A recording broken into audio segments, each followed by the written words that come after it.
Hai YouTubers, beberapa waktu belakangan ini nama lalu Muhammad Zohri begitu santer menjadi perbincangan masyarakat Indonesia lantaran sprinter muda Indonesia ini berhasil menyabet juara di ajang kejuaraan dunia atletik U20 untuk nomor 100 meter putra di Finlandia pada hari Rabu 11 Juli 2018. Sosoknya pun kian menjadi sorotan karena dianggap telah mengharumkan nama bangsa Indonesia. Ternyata bukan hanya lalu Zohri yang pernah mengkokohkan nama sebagai juara dunia. Sejumlah atlet lain asal Indonesia juga pernah melakukannya. Dan berikut daftar 5 atlet Indonesia yang menjadi juara dunia. Tapi sebelum masuk ke daftar, di bawah video ini ada tombol subscribe atau tombol berlangganan. Kalau kalian suka dengan konten-konten daftar 5, kalian bisa menekan tombol itu untuk berlangganan video atau konten daftar 5. Dan ini gratis. Oke, lanjut. Galang Hendra. Baru-baru ini seorang pemuda asal Yogyakarta juga berhasil mengumandangkan lagu Indonesia Raya hingga ke mancanegara. Pemuda ini adalah Galang Hendra. Galang adalah seorang pembalap Indonesia yang berhasil menjadi yang terdepan di balapan World Supersport 300 Ceko pada bulan Juni 2018 yang lalu, dan merupakan salah satu pembalap Biblion Yamaha Motor Racing yang cukup berbakat. Dengan prestasinya tersebut, Galang telah mengukir sejarah baru bagi Indonesia. Pemuda 19 tahun ini menjadi pembalap Asia pertama yang diperhitungkan di kompetisi tersebut. Catatan selama 2018 ini menjadi kemenangan pertama Galang dan menjadi yang kedua meraih podium. Podium pertama Galang diperolehnya saat tampil sebagai pemenang wildcard di Jerez Oktober 2017. Dan hasil ini membuat Galang meraih 25 poin yang membuatnya berada di posisi ke-8 di klasemen kejuaraan. Dia terpaut 35 poin dari pemimpin klasemen yang bernama Carrasco. Dan kemenangan Galang ini juga diunggah ke akun Twitter resmi World Superbike. Galang menjadi pemenang dalam kejuaraan World Superbike 2018 di kelas World Supersport 300. Masih berusia muda, Galang dikenal sebagai salah seorang pembalap bertalenta. Dia bahkan mendapatkan julukan Valentino Rossi Indonesia dari Menteri Pemuda dan Olahraga Imam Nahrawi. Hal itu disampaikan langsung oleh Imam Nahrawi kepada Galang saat dia berkunjung ke kantor Kemenpora. Setelah kemenangannya tersebut, Galang juga sempat bertemu langsung dengan Valentino Rossi.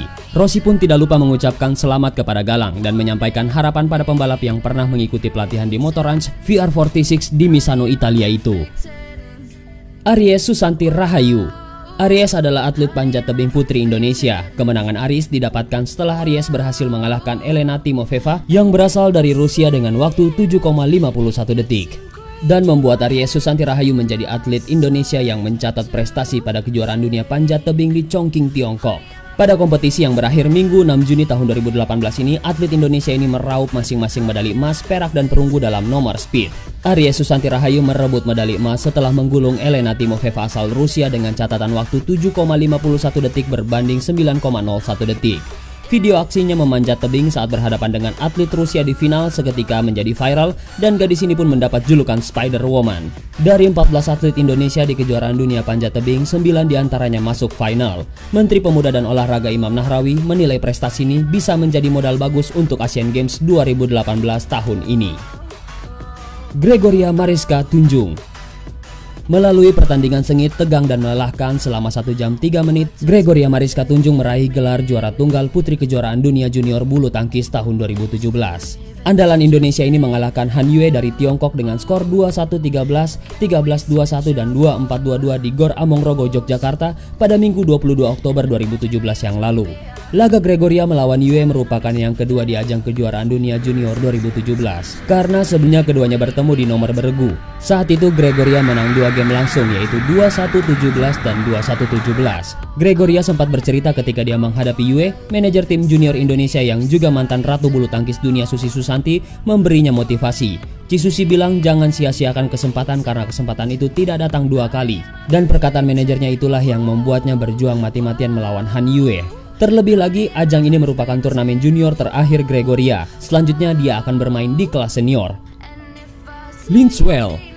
Atlet wushu asal Indonesia yang bernama Linswell Kwok masih yang terbaik di nomor andalannya Taiji Kwan. Hal itu dibuktikannya saat merebut juara di kejuaraan dunia wushu ke-14 yang berlangsung di Rusia 28 September sampai dengan 3 Oktober tahun 2017. Linswell sukses mempertahankan tradisi emas di nomor Taiji Kwan dengan meraih nilai tertinggi 9,67.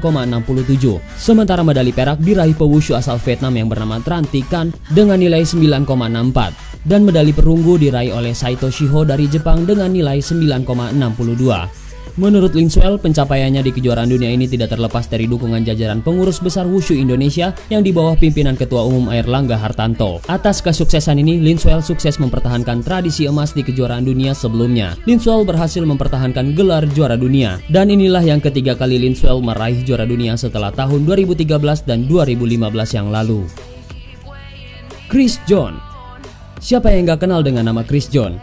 Sejak tahun 2003 yang lalu, Chris mulai mencatatkan sejarahnya di dunia tinju internasional. Kala itu, Chris John berhasil mengalahkan petinju asal Kolombia bernama Oscar Leon dan berhak merebut gelar juara dunia tinju kelas bulu WBA.